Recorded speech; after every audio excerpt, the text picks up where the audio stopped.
I had the good fortune to work with Bill Rausch, CDFA Biological Control Department when it existed. I worked with them until the department was zeroed out by California budget. Okay, so that was back when there was that, you know, the incredible crisis.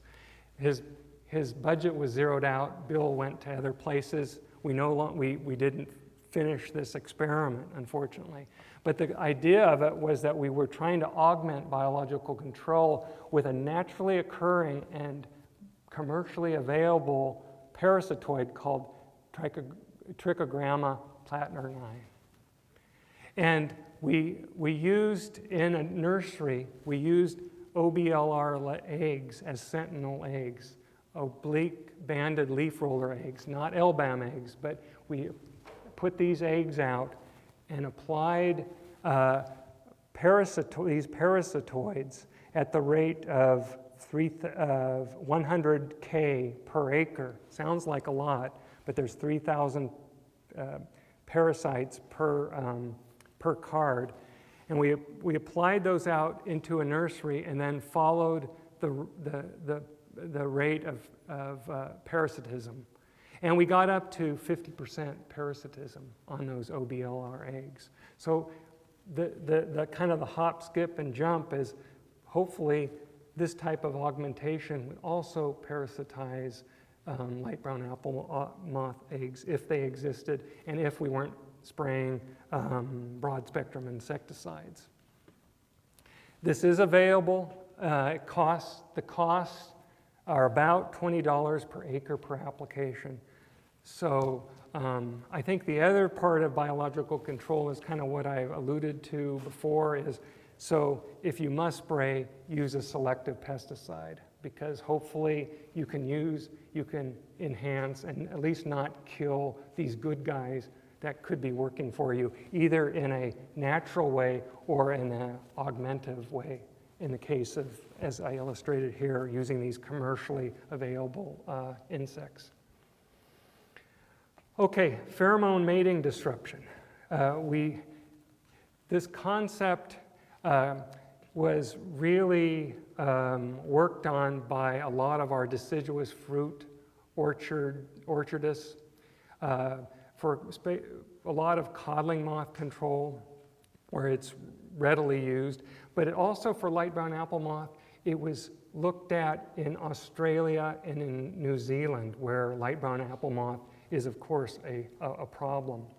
And so it has been looked at quite carefully and with research, and it has been demonstrated, but for the most part, the recommendation, the conventional recommendation is that it works in a uniform, contiguous area and of a large area, greater than 10 acres. There's nothing magic about the 10 acres, by the way. I've asked many people that are knowledgeable about this, and somehow 10 acres has stuck.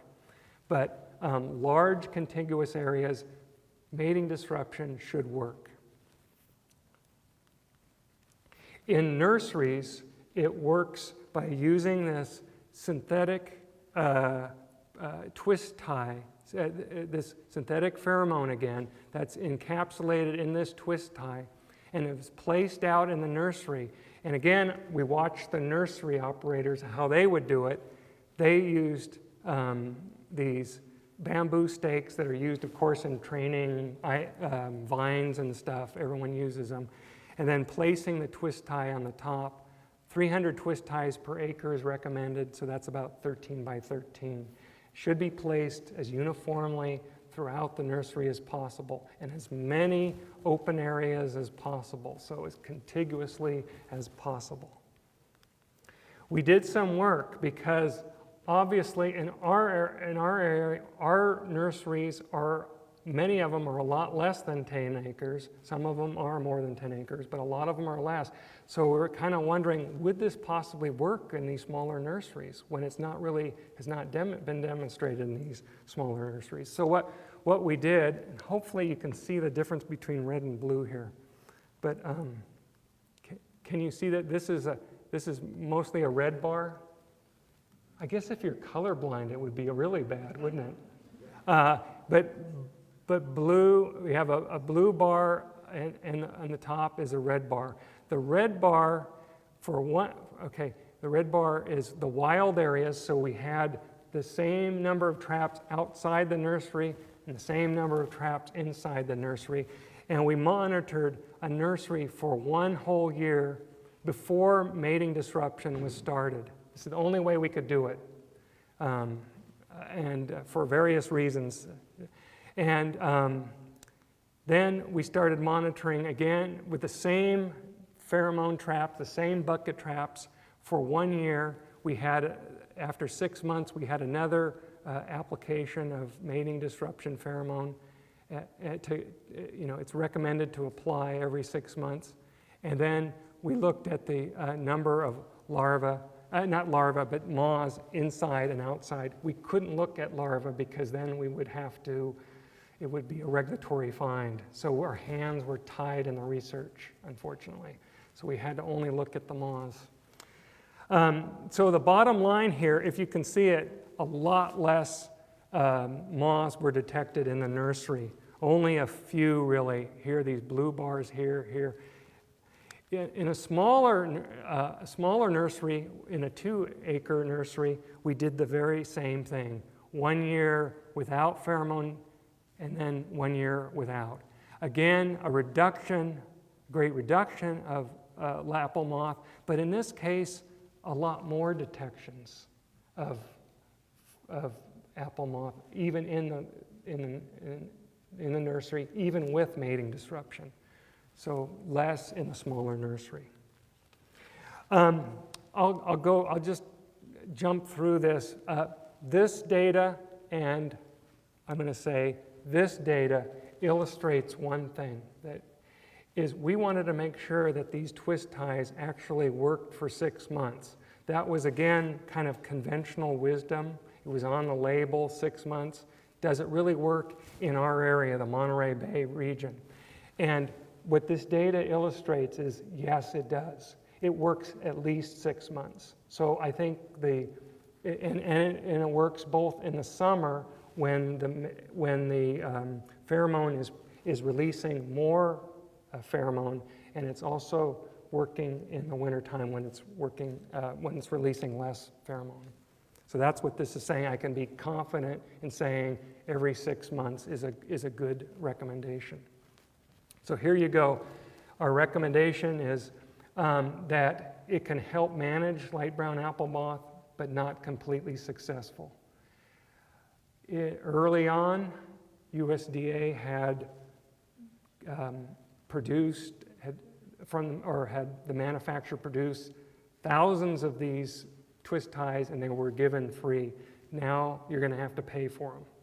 So that's why I've added this to the slide that I use now, and this is the approximate cost of $120 per 400 twist ties, 300 twist ties per acre. That means $90 per acre per 6 months. In the north, we can get these through various distributors, Simplot, Crop Production Services, so you'll have to ask your distributor here whether they can get them. But as far as I know, they're available commercially. Finally now, field evaluations of LBAM insecticides.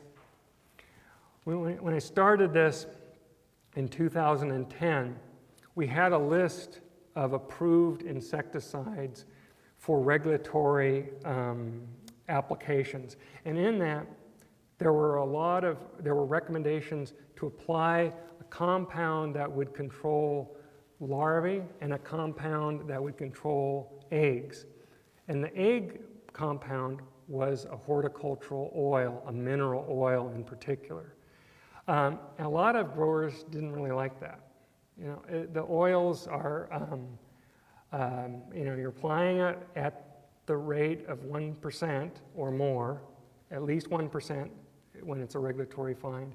And then, of course, you have the problem of potential phytotoxicity that I know all of you know about.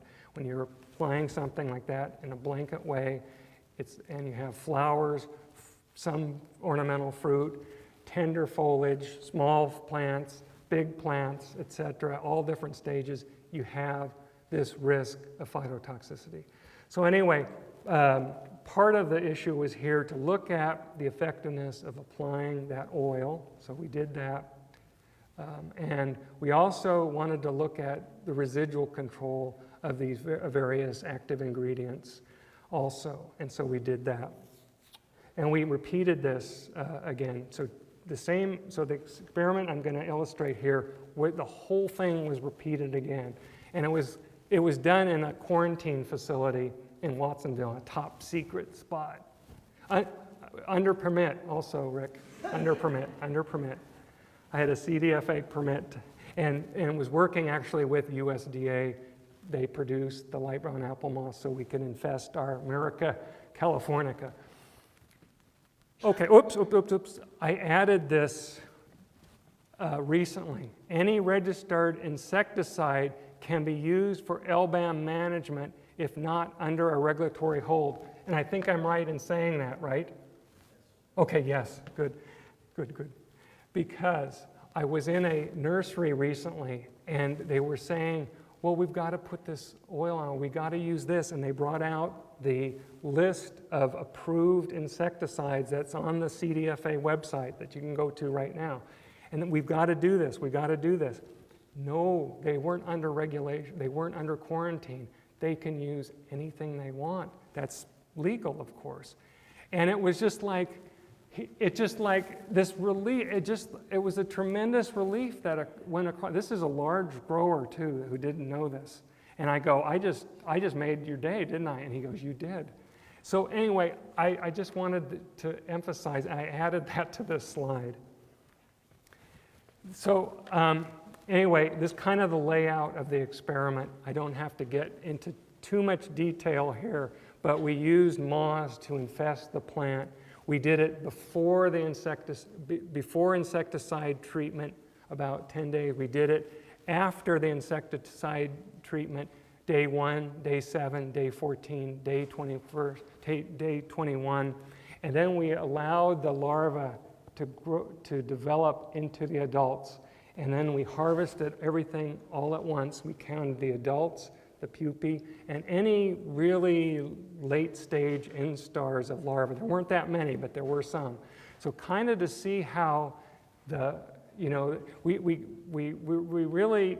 we had, in this case, it was a kind of a best case scenario where the insect was in contact with the insecticide for a real long time, all the way to the point where it could potentially migrate off the host. So that's how we did it. Right or wrong, that's how we did it. And these are the materials that we used, and as I mentioned, we used in at least 3 instances here, we used the BT alone and the oil, spinosad alone and the oil, methoxyphenosad or Intrepid alone or with oil and the oil alone, and various other products that were either registered or about ready to be registered. So this is on the website, so I don't want you to write too fast here. I want you to kind of watch this. The bottom line, these are the results, is we had the various active ingredients here, and here's the percent control, and this is the approximate residual action. BT and Provant, up to 1 week. Let me also, the one caveat that I should talk about that, again, a lot of people don't get. On the approved list, and the last one I looked at, the approved list that's up there, it's still on there, is indoxacarb or Provant. This is a DuPont product. It is not registered for commercial use in ornamentals. It's registered for ornamental use only for landscape plants. It's not for greenhouse. It's also registered, I think, for interior ornamentals. And it's registered for turf use. But you cannot use this on nursery plants, in commercial nursery plants. Why I included it and why I think it's still there and could be there is that if you have a landscape plant that is a buffer plant, a perimeter plant that is harboring light brown apple moth, you could use Provant on it, and it would be a legal application. But anyway, again, it's one of those things where you're talking to a nurseryman and they go, ooh, we're not supposed to be using that in the nursery, so be careful on that one. Okay, so again, getting back to the percent control, conserve is a little bit better, but here's one that is quite a bit better, the aceleprine, and N-fold is also good. The good thing is Syngenta is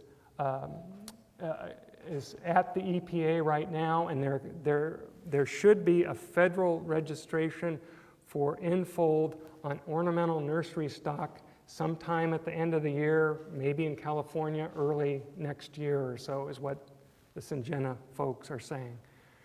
So this is good news here for N-fold.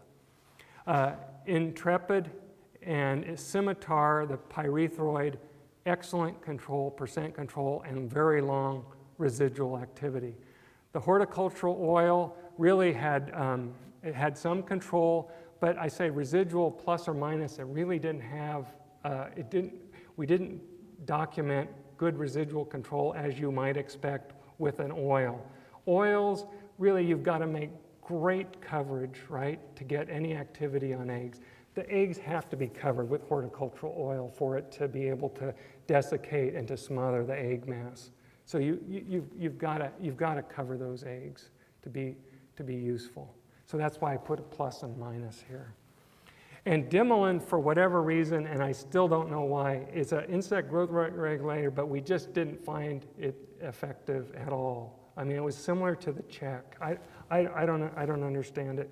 But that one's only registered for greenhouse use. It's not outside use anyway. Okay, so that's one look at it. But then, of course, we have my 6-stage instar here. That's, they're huge. They're almost 3/4 of an inch long. It looks like it could eat a whole plant, but really it's very happy. How do you control something like that? Or you have a situation where you have maybe a smaller larva, but at least the larva is starting to pull the leaves in, protecting itself. Well, systemic insecticide is a possibility here. And so the next trial was to really look at systemic insecticides. And what we did is to look at 3 different groups.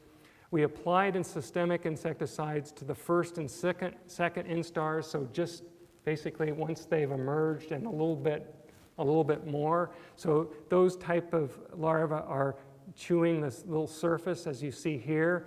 Then the 3rd and 4th instars that have this capability of starting to pull leaves together.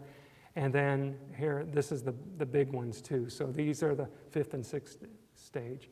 So we applied those to the various stages, and then again allowed the insecticide to work as long as it could until the adults emerged, and then evaluated the number of life stages that were produced.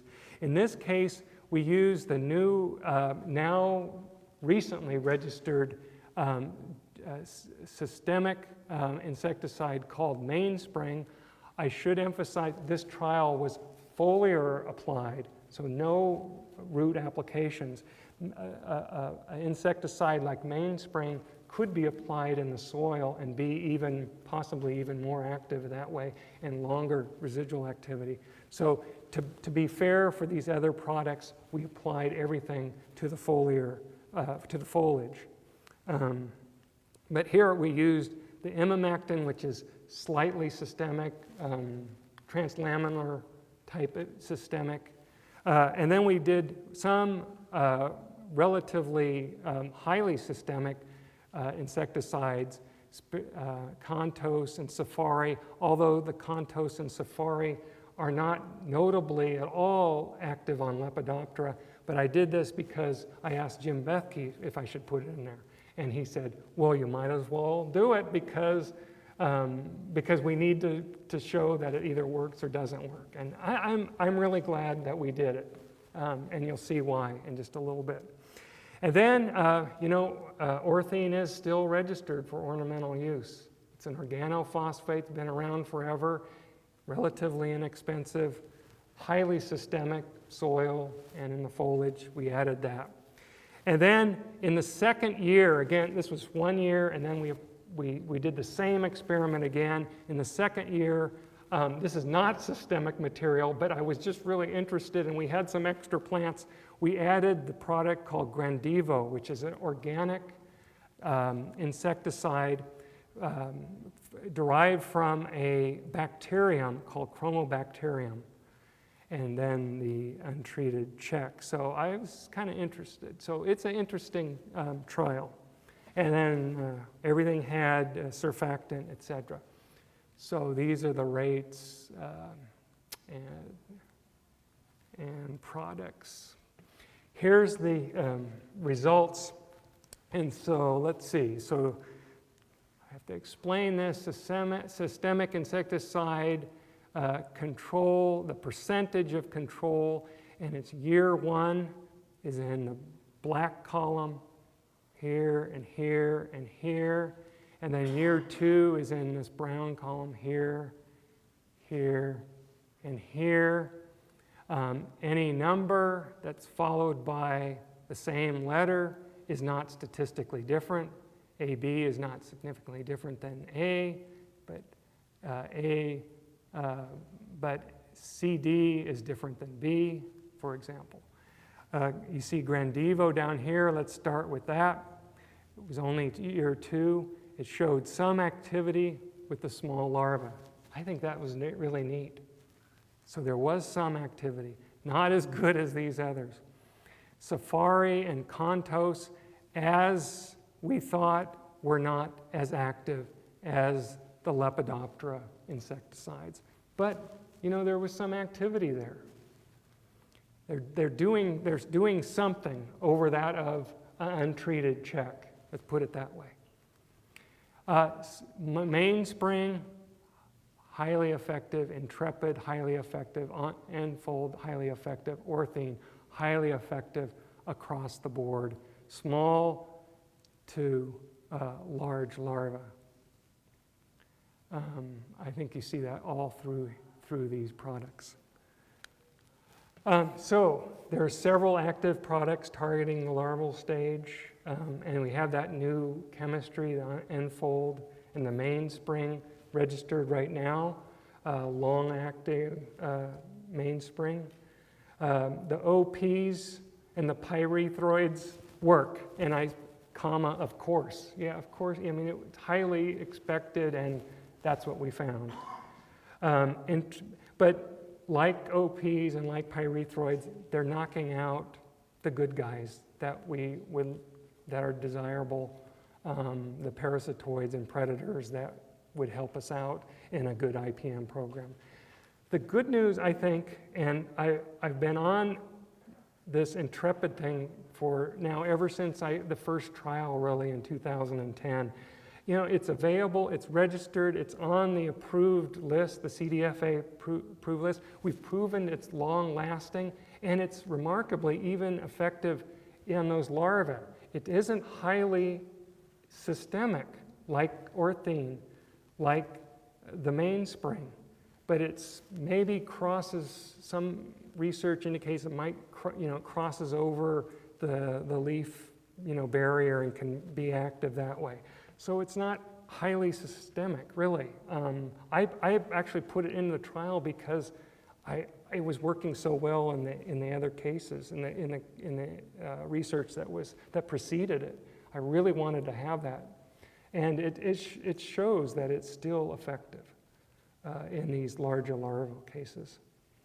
So rotate modes of action in successive generations. Intrepid is working for you. Don't use it consistently, of course. A pyrethroid, an OP like orthene, you just can't use these things repeatedly over and over and over again, or you're going to get insecticide resistance. They've demonstrated this already in Australia where they overuse the OPs. We know that light brown apple moth will become resistant to OPs because of the Australian experience. Okay. The last gasp here, and I can conclude. Okay, we talked about the biology and identification, some tools that you can use now for identification. I've shown that at least in the Monterey Bay Area region, we have to be very careful about our perimeter hosts. Be careful, we have to monitor that.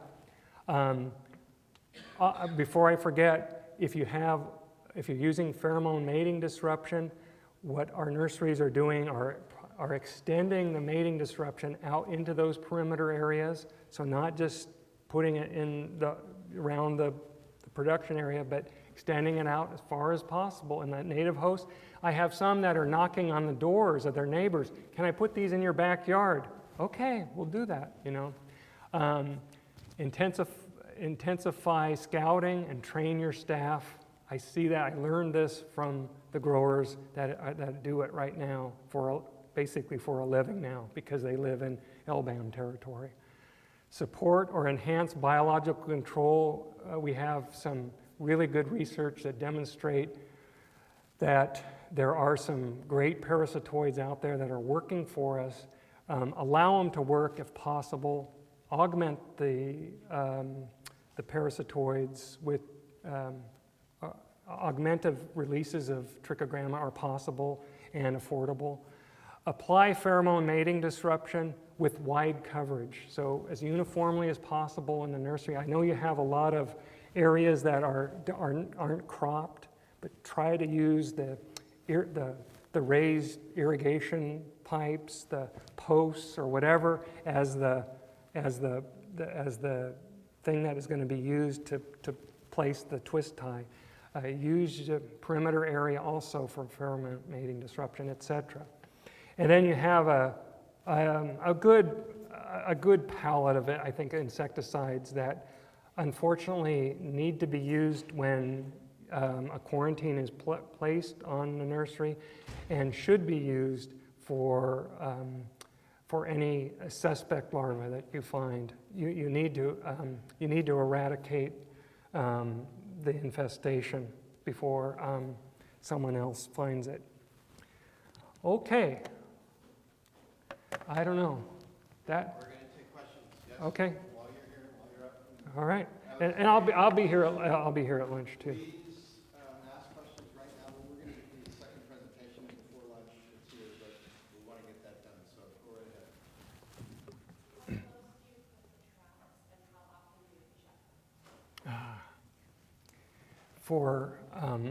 For our monitoring, for let's say a nursery, I would use as many as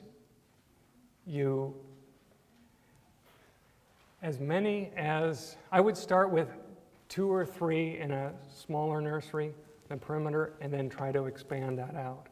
And within, let's say, 100 yards of each other.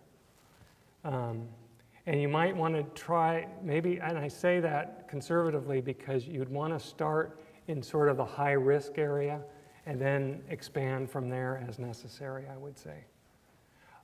We haven't researched actually how many to put out.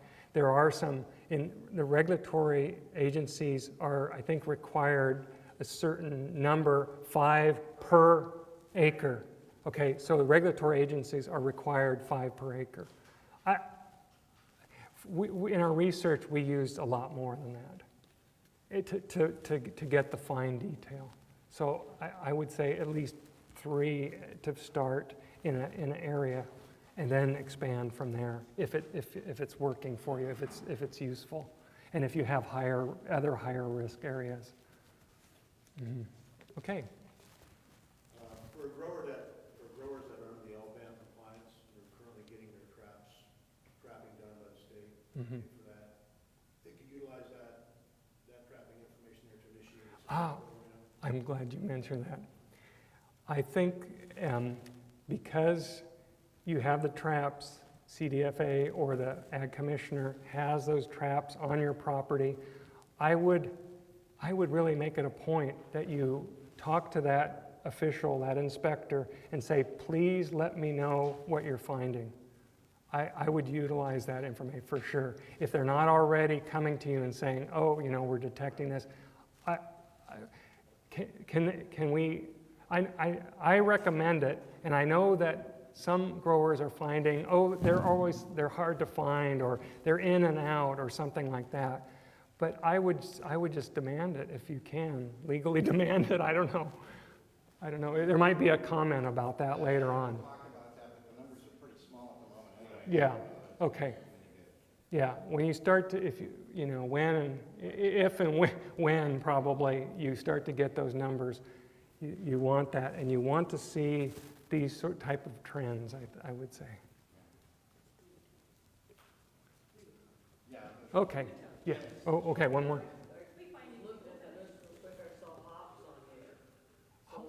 Oh, really? Oh, the big list.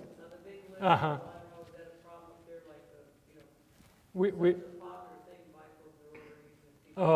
don't grow hops in the Monterey Bay region. It used to be, I think going back, it's like one of the first crops that was grown in the Pajaro Valley, but it's not grown any longer. Probably, I think the central Sacramento Valley, I think we've got a number of places with hops. Yeah, it's a cheaper, it's a non, you know, it's not a high value crop, really. Not high value enough to grow in the Monterey Bay. All right, very good. I'm going to be around so we can talk one-on-one later on. Thanks a lot for your attention, by the way. Let's give Steve a hand. I should turn that off. Okay, I'm going to turn that off so I can.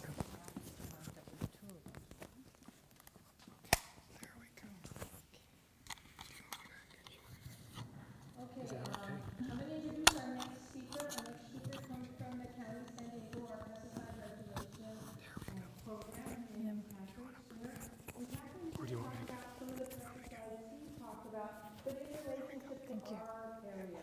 So we have pesticide crisis in Japan.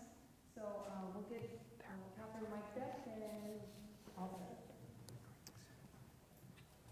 Okay. Oh, Steve, wait. One more. How do you think? Wouldn't it be enough?